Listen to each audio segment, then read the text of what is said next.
Turtles. They're heroes in the half shell, and they're green. Hey, get a grip! When the evil Shredder attacks, these turtle boys don't cut them no slack. Teenage Mutant Ninja Turtles. Teenage Mutant Ninja Turtles. Splinter taught them to be ninja teens. He's a radical rat. Leonardo leads Donatello does machines. That's a fact, Jack. Raphael is cool but rude. Give me a break. Michelangelo is a party dude. Teenage Mutant Ninja Turtles. Teenage Mutant Ninja Turtles. Teenage Mutant Ninja Turtles. Heroes in a half shell. Turtle power. Cowabunga! I gotta go fix the turtle man. It's busted again. You gotta get a job. Hey, buddy, what's your name? Corey. Corey. Yes. How'd you guess? Of course. You guessed. I'm glad you guys could come. So, like I said, if you guys can make it through my spiel, and we'll have a special surprise for you guys. And they're here. Oh, we get to be the surprise. Yes. Oh, sorry. You're the hardcore. You're the hardcore fans, man. We were hoping for pizza. Oh, sorry. Next. We'll leave and we'll bring pizza. Whoa! Anchovy and hot fudge. Yeah. Where's the gummy bear? With gummies That's the gummy bear. With gummies. Totally. You name it. and licorice. Okay. Oh, okay. All right. So, I'll let a few of you guys ask a couple questions, but before I get into that, I want to know how it feels for you guys who have been a part of this franchise. We're looking at 35 years. Such a drag. Possibly sad. It's honestly, we talk about this every time we get a chance to. Oh, great. Thanks, buddy. Every time we get a chance to be together, which is unfortunately rare, we are reminded of not only how much we really love being together, but my God, I think Townsend said it earlier. The fact that we got to work on something that was a clean sheet of paper, and then we all were fortunate enough to have careers and did other things, and now 30 years later we come back and we saw these people like you guys with your children, and it's mind-blowing. And the art that we see at these events that have inspired people your age, many people who were not around when the Turtle comic came out, the series, and I think it just speaks so highly of the power of this franchise that it inspires so many artists to do remarkably interesting stuff that didn't look anything like when we started. And I love that because it just shows that it's just inspirational. So yeah, that's a big deal to us. Yeah. So Corey, how did we change the world? Yeah. Yeah, the sign says we changed the world. Yes, you definitely changed the world. My shoes, bro. So for one, I mean, Michelangelo kind of changed how people approached different weaponry or different items that he carried. As you can see, like in certain parts of the world, there are even like certain words like ninja for some reason. Yeah. Hero's not a bad title at all. I think that's a good one. But it kind of, culture just shifted in my opinion. Because Teenage Mutant Ninja Turtles was such a big franchise, such a big thing that happened so fast. I don't feel like culture was really ready for it, and so many things happen so quick. And when you're affecting children, there's always gonna be like, oh man, like the parents, we don't ever catch it. I have 2 kids. I have a 5-year-old and I have a freshly 8-month-old. Congratulations. Thank you, I appreciate that. And the 8-month-old, which is their favorite turtle? His favorite turtle, from his expressions that he makes and his laughter, he really likes Michelangelo. Yeah. All right, dude, good answer. Yeah, but it was nuts, especially me being a kid, because I was born in the late '80s, so my entire life this is all I really knew. I just grew up watching the Ninja Turtles, watching the cartoons, putting in my VHS cassettes into my VCR, just playing it through, rewinding it, playing it through. I don't know how many times I've seen the shutter's been splintered. So it's one of those things where, like I was saying, parents, they don't they don't catch things right away, right? And with that, even like governments or whatever it may be, not even necessarily governments, but just culture in general, they don't see things happen sometimes, right? And then we come in with this wave. Of course, people were doing like karate and things like that at that time, but it was more of like an older kid thing. And now, you know, like I mentioned in the panel, like me and my brother, I'm 5 years old, we're sparring in my basement. I don't know karate. I'm definitely not a ninja, but we're definitely fighting in the basement. It's not like, you know, we're doing anything crazy, but there is always one of those things where someone could potentially get hurt. But even with that, especially having older brothers, it was one of those things where the Ninja Turtles, yeah, I would want to like be tough and I would fight back against my brothers, but it also gave me that drive to like fight back against my brothers. I could have been the little brother that just got bullied by his 2 older brothers, where I was like, hey, I'm not just gonna be bullied. I don't wanna like Taught you how to stand up for yourself. yeah, exactly. You know, it's one of those things, or even stand up for other people. You know, going through like elementary school or middle school, high school, things like that. Just remembering like what I've watched, what I learned, the different stories and storylines that took place, and seeing kids that may have not been the coolest kid. I was pretty good at being like incognito and like slipping through the cracks and not like. Allowing people to know how big of a nerd I really was until they like came to my house and saw my computers, my comic books, and video games and all that stuff. So for me, it was one of those things where it's like, man, I can't just allow people to get picked on. It doesn't matter if people don't have friends. It doesn't matter what people look like, any of that stuff. If anybody's gonna be picked on, I'm gonna stand up for them. I don't want to fight if I don't have to, but I definitely am gonna stand up for people. And it's one of the stories that now having that instilled in me. I pass that on to my kids. I watch, the episodes that I learned the most from, or even, honestly, I just play all the episodes because you can learn so much from all of them with my kids.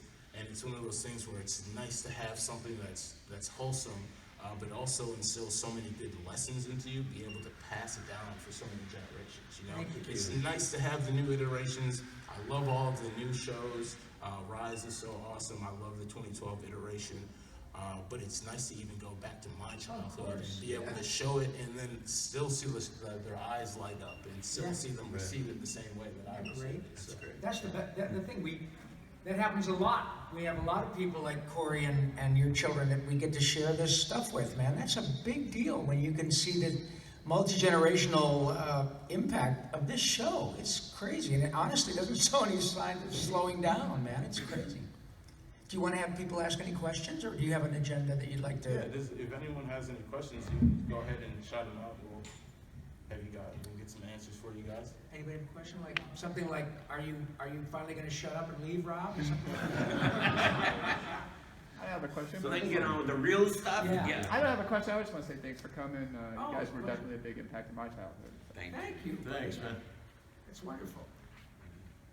No, yes, Why ma'am. does Mikey like pizza with gummy worms on it? Why? Because it's delicious. Of course. They get melted on it. I just like pizza. I don't care what's on it. I'll eat I got a very Or important does question. Ralph Matt because he doesn't I got a have very important question. Yes. Okay. Does pineapple belong in pizza? No. Yes. No. That's the obvious answer. No, dude. My wife loves pineapple on a pizza. No. I actually had somebody. As the leader of the Turtles, I say pineapple stays.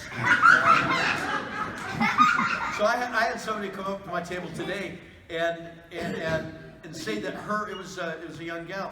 It's saying that her favorite pizza had just pineapple on it. And I'm like, whoa! Not only is pineapple not I belong rest on my pizza, case. but just pineapple? That's crazy. Yeah, that's weird. I like pineapple pizza. Good. Oh, okay. It's your world, honey. We just live in it. Anybody else have a question? Yes, sir. It's more of a statement. I mean, I've always been very interested in voice acting. I've been following a lot of voice actors' careers for a long time, and I realized that definitely started with the 4 of you. Like, your names have been in my mind since I was like 4 years old. Okay. Wow. I'm reading here and other things. I'm always just like, wait. Is that Kim Clark?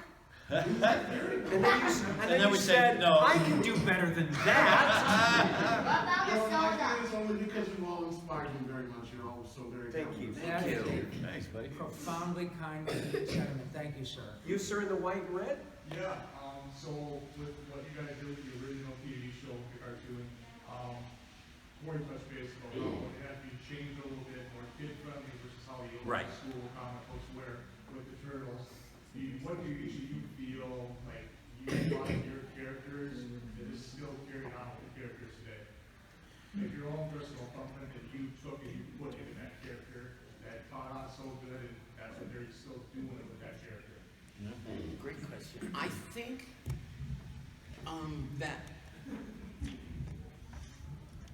what has worked over time for me is the fact, and we talked about this a little bit in our own panel, is the fact that the characters that we created were very distinct. They were very separated. And they all had character traits of their own. They were very recognizable on their own. There have been a couple of iterations where I think that separation has been less. And then there have been iterations that have had the same separation. When that separation happens, and I'm thinking of the 2012s, when that separation happens, it works better.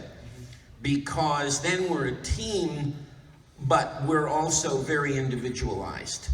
And a couple of the early movies and stuff that I can recall, or maybe it was the first computer generated, whatever, they kind of, it started to homogenize. They all became sort of surfer dudes, you know, and we were not. We each had, you know, our characters.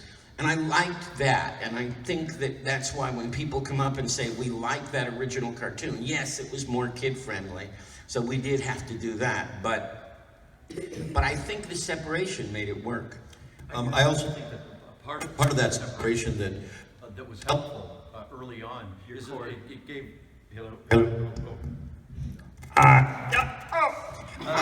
that separation. What it gave kids is a choice of 4 different personalities that they could sort of pick and choose which they related to the most. And so it gave kids really something to hang on to.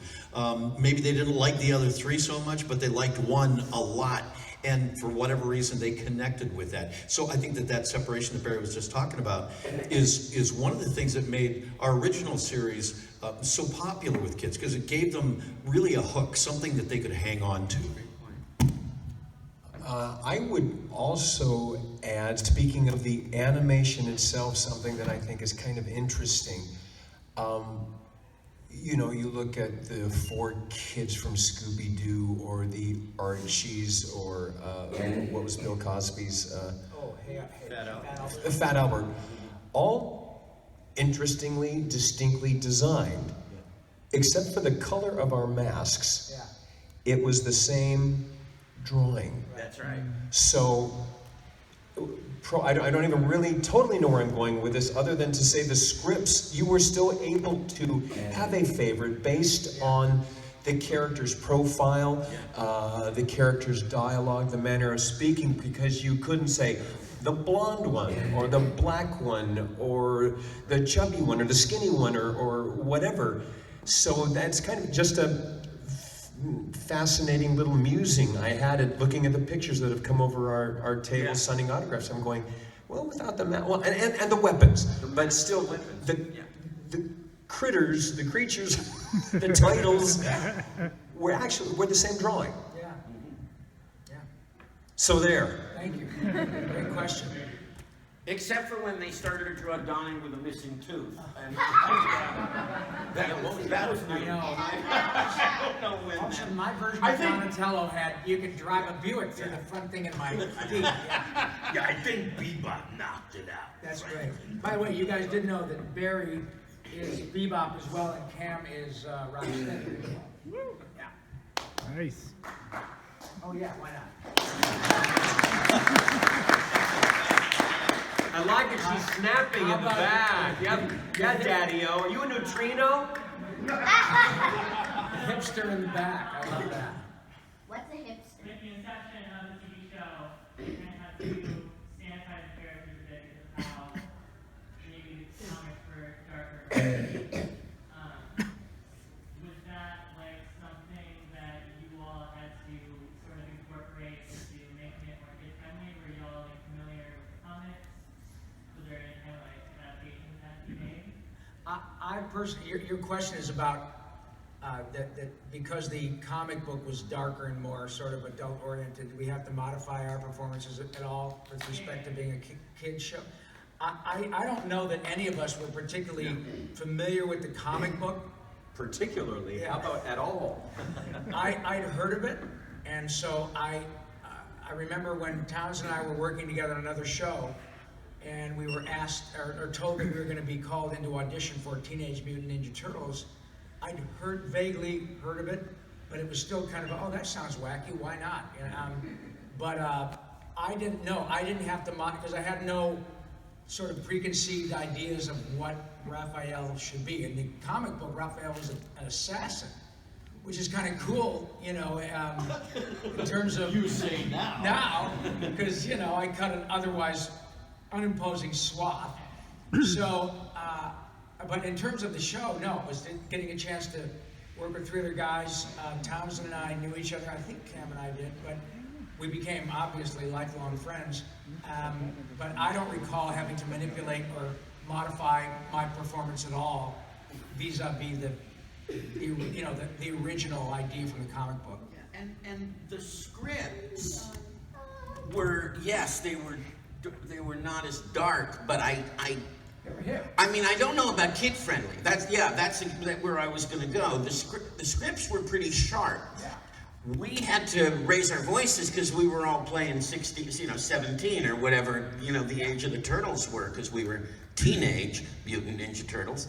But, so we did that, but we were never conscious that we were doing a kid show somehow. We just wanted to do a fun show that worked, and it seemed to work for kids. And then their parents, they used to come up and say, well, I watched this with my parents. Yeah. So, and now parents are watching it with their kid. So it didn't seem, we never dumbed down our performance. Hey, Donatello, your machine isn't working. Oh, okay. Hold your Okay. fork. I don't need it anyway. That's how I felt. I mean, we just performed it, but we never said, oh, well, this is for little kids and No. we've got to do a kid show. Never thought that way. No, in fact, like Barry said I watch with my kids. Now, even though we've had, 3 or 4 iterations of the show that are available for everyone to watch, the numbers of adults and children we see who come in and say, oh my God, my kids watched the 2012 show, but do you know they really like the original one, and that makes me happy, and it's nostalgic, and the kids get the same. What all parents love to do is get a chance to see the things you were very precious to you through your child's eyes. It's a remarkable thing. So I'm glad that we didn't change anything. It was a gas. Anybody else? Yes, sir. How were you aware of the television shows that came afterwards that seemed to borrow so much? Oh, dude. I was in a show called Biker Mice from Mars. Yeah. Which was an unabashed knockoff of Ninja Turtles. In fact, the producer, creator, Rick Unger, when I got the job, he said, well, we figured we'd have you on because what did he say about, if we're 1/10 as successful as Ninja Turtles, then I can retire. Because it was, instead of 4 turtles, it was 3 mice, and we liked hot dogs. We lived in Chicago, and it was by the producer's own admission, an unabashed knockoff of Ninja Turtles. Yeah. How many knockoffs have you worked on? How many what? Knockoffs of any of your works that you worked on. I'm sorry, how many what? Knockoffs of knockoffs? or any other works that you worked on. About turtles? Yeah. I don't know. I can't. I mean, I'm sure there are others. I can't think of any that were very clear knockoffs of the turtles. But you worked on 3 iterations. Yeah, I have worked on. I have done. Oh, I'm sorry. I see. That's it. Thank you. That's why you're the smart one. Yeah, Raphael with these boys, Donatello in the 2012 series, and now I direct Rise of the TMNT.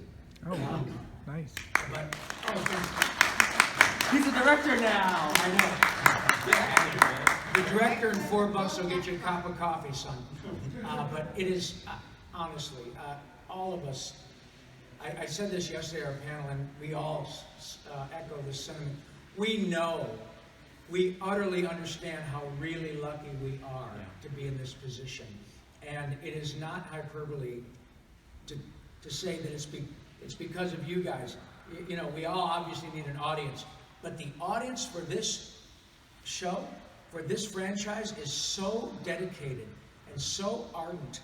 And the things we hear every time we do one of these shows literally bring us to tears in the most glorious way.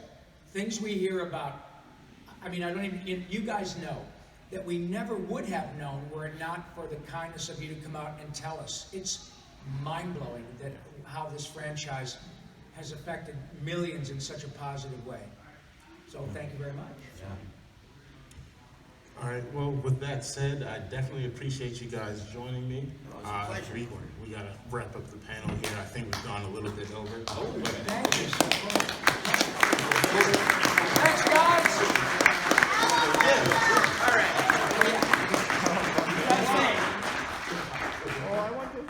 One, two, three. Oh, Turtle Power! Yes. Get another round of applause for the original voice cast of the Teenage Mutant Ninja Turtles.